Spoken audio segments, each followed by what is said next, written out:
coming out tonight.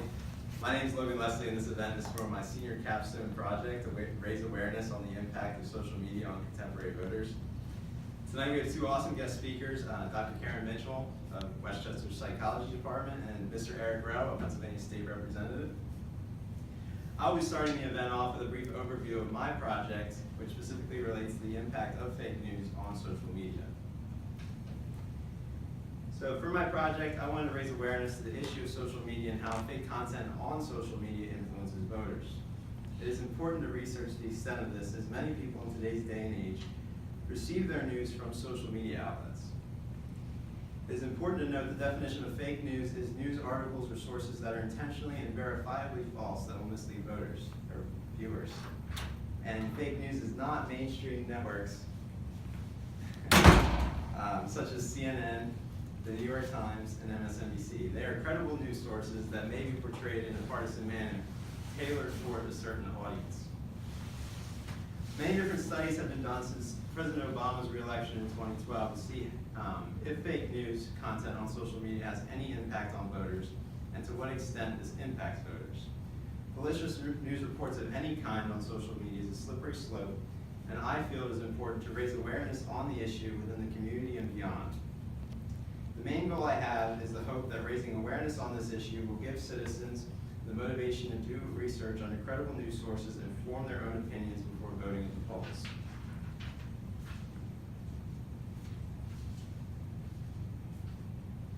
So, brief overview of the issue. The growth of these fake news outlets on social media causes multiple issues outside the realm of simply who individuals vote for. The barriers to entry in the media industry have dropped due to the ease of creating and promoting a website through outlets such as Twitter and Facebook.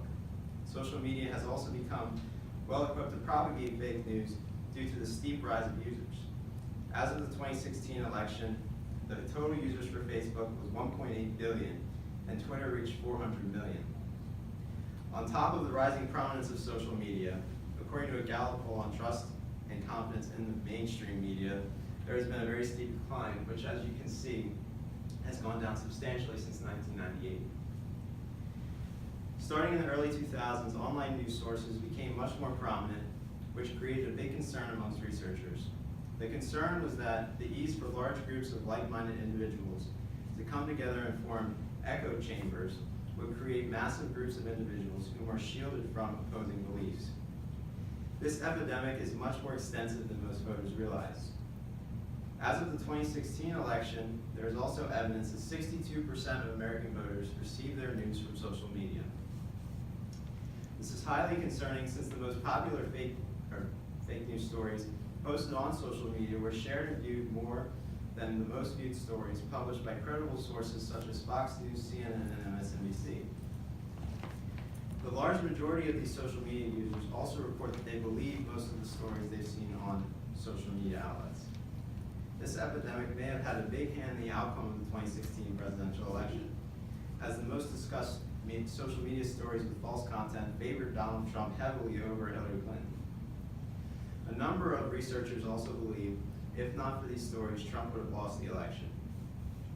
The belief behind the rise of social media as a news source stems from the mere fact that it is cheaper and easiest to mold into partisan views an individual may associate with.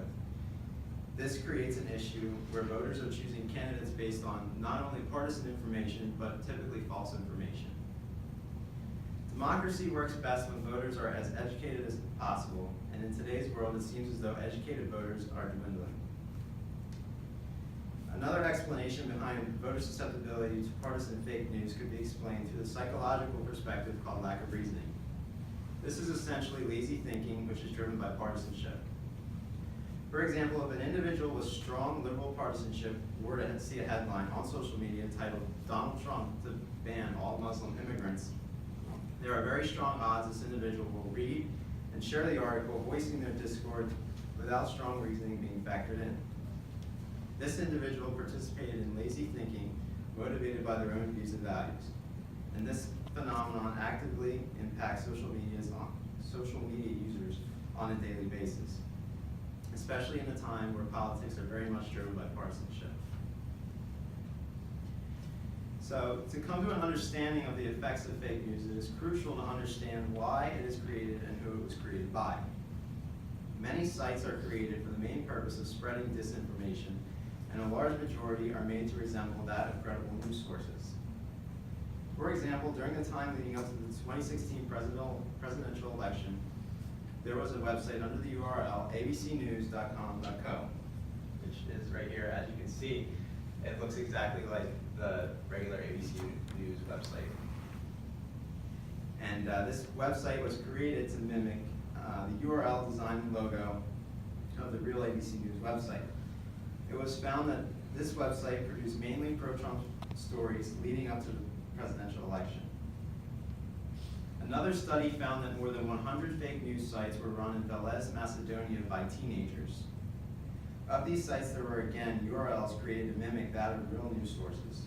These include usatoday.com.co, washingtonpost.com.co, and newyorktimes.com.co.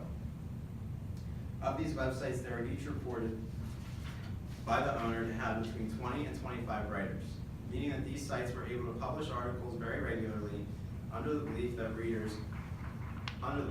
readers that they were reading factual news. The next important question to answer would be, why do people create these websites?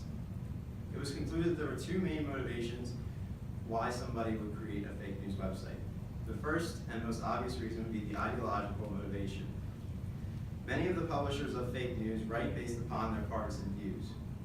A man from Romania who ran a fake news website in 2016 claimed his main reasoning was to help Donald Trump and his campaign for president. In such a politically divided time, this motivation will likely be on the rise, which is a huge concern among researchers going into the 2020 presidential election. The other motivation is something many people do not realize. It is that there's immense profit in a story that goes viral. When a news article goes viral, it can accumulate a large amount of advertising revenue when a reader visits the original website. Of the fake news producers that have been found, this was the main motivation. The teenagers from Macedonia made hundreds of thousands of dollars writing stories favoring both Trump and Clinton, none of which had any factual relevance. This is very profitable due to the low cost barriers to entry within the media. As the cost of internet service decreases and becomes more prominent, this issue is likely to continue to increase both in the United States and beyond.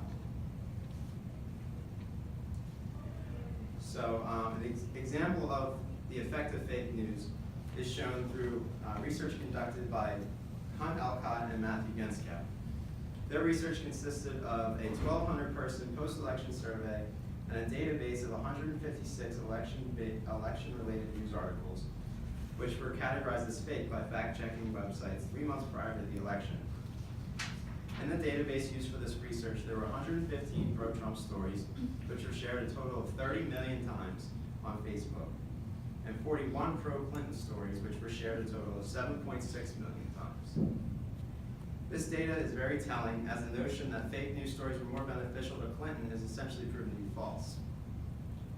Trump received over double the amount of fake news published in his favor, with 22.4 million more views, and this database is only scratching the surface. The data found within this correlates to 760 million occurrences where a user clicked on and read through a fake news article. This translates to about 3 stories per American adult. So after concluding my research, I believe that fake news had a hand in the 2016 presidential election, and it will continue to have an impact on politics on both sides of the aisle until a solution to combat this issue is found. So that will conclude my presentation, and I will now turn it over to Dr. Karen Mitchell and then Mr. Eric Rowe.